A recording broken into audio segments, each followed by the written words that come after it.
Well, it looked like you guys had some energy out there. I'd assume it's nice to get a little morning skate in here and kind of a more normal game day Yeah, routine. yeah, we didn't have that. Obviously, the early game yesterday and just flying in the night before, so it was nice. We had a little meeting this morning. Just talked about like some quiet little areas of small things to improve our game, and it was good. It was nice. I think just for the guys to see themselves a little bit too, right? Like coach them not crazy amount, but just a little bit. I think is good because we all get rusty over the summer. That's for sure, right? So.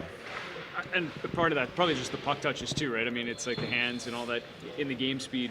That'll come as you get more reps here as this goes along, I assume. Yeah, and I also think too, like we got a lot of young guys that are pretty nervous going out there their first game. They don't know what to expect, and now I was just talking to some guys out there and like, yeah, no, I feel better now. Now I know what's kind of going on, and even for guys like I was talking to Grush too, he's like, yeah, it's just getting your head going again at game speed. You know what I mean? Because that's the difference. So I thought they got better as the game wore on. So that's the good thing. What did you see out of Verdavic last night? I thought kind of like a lot like our team.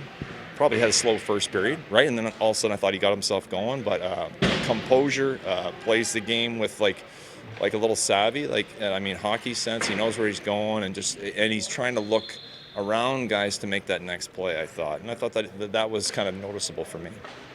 The Siona, Stromgren, Morton, like guys who have pro experience, guys that do you like the way they kind of drove the bus last night? I did. I thought they were really good. Like I thought Stromer was good. I liked Morty. Morty was working and skating and making good plays. And I actually thought I was really happy for Lucas. I thought he looks visibly faster to me, and we had him on the PK and how he was closing off time and space, and then contact and finishing guys. And he made a great play on the one that was shorthanded, had the goal. Guy slides down, a little composure there. So I thought he had a really good game. He's a guy that he's been around obviously the organization for a while, but seems like kind of an old pro. He's not really that much of an old pro. But, I mean, maybe that's a compliment to him, and I don't know if you see it the same way, but just a guy that has kind of that head about him that feels like he has more experience than maybe he does. Well, the other thing is for Lucas, sometimes, and there's been other guys that I've coached, sometimes it's just a year's survival. Pro hockey's not easy, and he comes in and all of a sudden he's gone through a lot of trials and tribulations, but I thought how he handled it. At the end of the year, he really I got some things I got to work on. But the best thing is I think he went and he did that. He did a really he just looks really good. You know what I mean? He's not a big bulked up guy. He can be a big guy, right? But he's kind of leaned himself out. He looks visibly faster. So it's a guy who's used his experience, but then also done the right things by it too. How excited were you to see Valtteri and first time? You know the two other guys, but your first time seeing Ignat in that. Yeah, well, you know what? I'm excited to see him, and I'm waiting I'm surely to expect some growing pains. Doesn't matter when you come from Europe and what position you play, but on a different ice surface, on different angles, there's going to be some adjustments for sure, right? So, but seems like a good kid, and we're excited because he had a great year last year too, and a kind of a guy who maybe had a bit of a factor to him because he did some really good things in playoffs too. So. But yeah, it'll be good just to get him a chance to play. Yeah.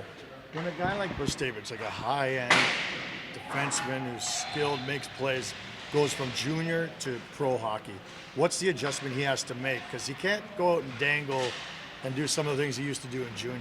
For me, it's two things. It's the appreciation of a single. In other words, like baseball, just making one simple pass. And it's not trying to look off that first option and hitting something better. It's just making sure you're doing that 10 out of 10 times. The other side of that is defending. How do you defend big men? These are pros, right? You've got to be hard in your end. It's not doesn't have to be confrontational, but you've got to be firm. And that's a big thing, is controlling big bodies and how to defend around guys that are pros as opposed to younger kids, so to speak. For me, that's the two things. Yeah. Would the same things apply to Zane Parekh, similar sort of player? Absolutely. Yeah, for sure. I mean, you can see how Zane's got that poise, got that long stick, how he's going to check. And then as time goes on, I don't know how long we have guys or wherever it is, but how you defend against those pros, right? Because in another week, it goes to another level, right? So, you can see it's a great experience for him to have this, that's for sure.